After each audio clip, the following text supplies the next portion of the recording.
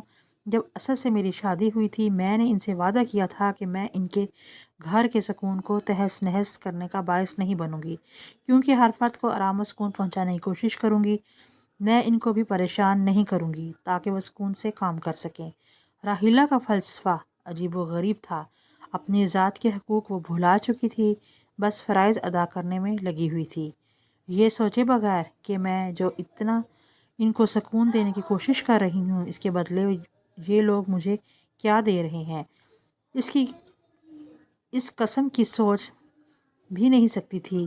اس کے بس مثبت قسم کی سوچ تھی، کہتی تھی مجھے اللہ تعالیٰ اولاد بھی دے دے گا، بس مجھے اپنے شوہر کی بھرپور چاہت چاہیے۔ آہستہ آہستہ وقت کے ساتھ ساتھ شوہر بھی اوقات سے باہر آنے لگا، اپنے خاندان کی طرح ان کا بھی طور طریقہ ظاہر ہونے لگا۔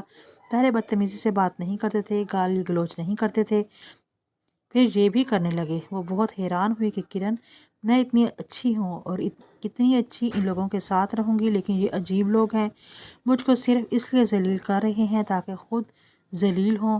تب میں اس کو سمجھاتی کہ ایسی بات نہیں ہے، تم نے اسد سے شادی کی ہے اور ان کی دوسری بیوی بنی ہو، یہ تمہاری ایسی خطا ہے جس کو یہ لوگ کسی طور پر معاف کرنے پر تیار نہیں ہیں، چاہے تم ان کو تخت پہ بٹھا کر ان کے پیر دھو دھو کر کیوں نہ پیو، یہ تم کو دل سے قبول کرنے والے نہیں ہیں۔ ایسا خیال دل سے نکال دو اور اپنے شوہر کو جتلاؤ کہ وہ تمہارے آرام و سکون کا بھی پورا خیال کریں۔ راحیلہ بہت زیادہ سوچنے والی لڑکی تھی، وہ ہر بات پر ہر معمولی تکرار و غور و فکر کرتی تھی اور دل سے اتنی اچھی تھی، پھر قصور اپنا ہی نکال لیتی تھی۔ وہ بہت کم شوہر سے شکوہ کرتی تھی، پھر بھی اسد اس کو بات بات پہ ذلیل کرنے لگا، وہ اس کو مارتا اور اناحت کرتا۔ تم ایسی تھی، تم کو کیا میرے بیوی بچے نظر نہیں آ رہے، تم ویسی تھی، اگر اتنا ہی اپنا خسارہ نظر آ رہا تھا تو کیوں کی تھی مجھ سے شادی۔ وہ حیران ہوتی کہ یہاں تو چھت بھی میری پٹ بھی میری والا معاملہ ہے، کبھی وہ کہتا کہ تمہارے ماں باپ بے حس ہیں، تم کو گائے سمجھ کر ہانک دیا ہے، اب ان کو فکر ہی نہیں کہ کوئی بھی ہماری بیٹی سے کیا سلوک کرے، وہ مداخلت تک نہیں کرتے، جیسے مر گئے ہوں۔ وہ کبھی کہتا تمہارے رشتہ دار ذرا مداخلت تو کر کے دکھائیں، غرض کبھی کبھی کچھ کہتا اور کبھی کچھ، اور وہ خاموش ہو جاتی۔ دل میں اب وہ سخت پریشان رہنے لگی تھی، جس کو اپنا سب کچھ جاننا، اس کا حال دیکھو، یہ خود کیا ہے اور باتیں کیسی کرتا ہے۔ اب جب بھی آتی راحیلہ اداس ہوتی، روتی اور کہتی کہ کرن میں کیا کروں، میرے ماں باپ، بہن بھائی، گھر والے کوئی بھی مداخلت نہیں کرتے اور نہ میں چاہتی ہوں کہ وہ میری خاطر یہاں آ کر کوئی بات کہیں اور معاملات خراب ہوں۔ میں نہیں چاہتی کہ کسی کو دکھ پہنچان، کیونکہ یہ شخص میری پسند تھا۔ وہ بوڑھے شوہر کو خدا جانے کیوں اتنا پسند کرتی تھی، یہ نہ سوچا میری عمر، میری خوبصورتی، میری عزت کی بھی کوئی قدر و قیمت ہے، مگر بڑے کہتے ہیں کہ جب انسان کا مقدر خراب ہو تو وہ ایسی ہی فاش غلطیاں کرتا ہے۔ وہی راحیلہ کے ساتھ ہوا۔ اب وہ اکثر مجھے فون کرتی، کرن مجھے اعتراض ہے کہ میں نے بہت برا اور غلط فیصلہ کیا تھا، اس ادھورے انسان سے شادی کرنے کا، بغیر لالچ کے، محض یہ سوچ کر اس کا ذہن، اس کی سوچ خوبصورت ہے۔ مجھے کیا خبر کہ ان خوبصورت باتوں اور سوچوں کے اندر کتنی بدصورتی چھپی ہوئی ہے۔ میں نے ہر چیز قبول کی اس کی، مگر اب کوئی بات برداشت نہیں ہوتی، کیونکہ انسان ایک ناقابل اعتبار شے ہے۔ مجھ کو اس کی کسی بات پر اعتبار نہیں رہا۔ میں نے جو وعدے شادی سے پہلے اس کے ساتھ کیے تھے وہ نبھائے، مگر اس نے اپنا ایک بھی عہد نہ نبھایا۔